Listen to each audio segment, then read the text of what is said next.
Hi అండి, welcome to వియానా life acupuncture. ఏంటి నిద్ర పోవడానికి బెడ్ మీదకి వెళ్ళారా? నిద్ర రావట్లేదా? చాలా ట్రై చేస్తున్నారా? నిద్ర కళ్ళు మూసినా కూడా నిద్ర పట్టక బెడ్ మీద అటు ఇటు పొర్లుతున్నారా? దానికి ఒక చిన్న ఎక్సర్సైజ్ చెప్తాను. ఆక్యుపంక్చర్లో చాలా మంచి బెనిఫిట్స్ ఉంటుంది, మీరు ట్రై చేయండి. ఓకే, ఈ హ్యాండ్ తీసుకొని, లెఫ్ట్ హ్యాండ్ స్పెసిఫిక్గా తీసుకొని, ఈ మిడిల్ ఫింగర్ పైనుంచి కింద దాకా ఇలా ప్రెస్ చేయాలన్నమాట. ఒకవేళ మీ దగ్గర పెన్సిల్ ఉందనుకోండి, పెన్సిల్ తీసుకొని పెన్సిల్తో కూడాను ఇలా పైకి కిందకి ఇలా కిందకి పెట్టేసి ఇలా ప్రెస్ చేయొచ్చు. ఇలా ప్రెస్ చేసి ఇక్కడ ఈ మధ్యలో ఇలా ప్రెస్ చేయాలి.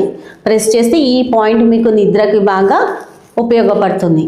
అలాగే ఇంకొక పాయింట్ ఏంటంటే, మన చెవి వెనకాల కమ్మ వెనకాల ఇలా ఫింగర్ అంటే ఇక్కడ ఒక పాయింట్ వస్తుంది అనమాట. కరెక్ట్గా ఇయర్ రింగ్ ఏదైతే పెడతామో దాని వెనకాల ఉంటుంది, చెవి వెనకాల ఇక్కడ పాయింట్. ఈ పాయింట్స్ని కూడాను ఇలా బాగా ప్రెస్ చేస్తే మీకు నిద్ర బాగా వస్తుంది. ట్రై చేయండి. ఆక్యుపంక్చర్ మీకు బాగా బెనిఫిట్ ఇస్తుంది. Please, thank you. ఏమైనా ప్రాబ్లం ఉంటే హీలింగ్ సెంటర్ని విజిట్ చేయండి.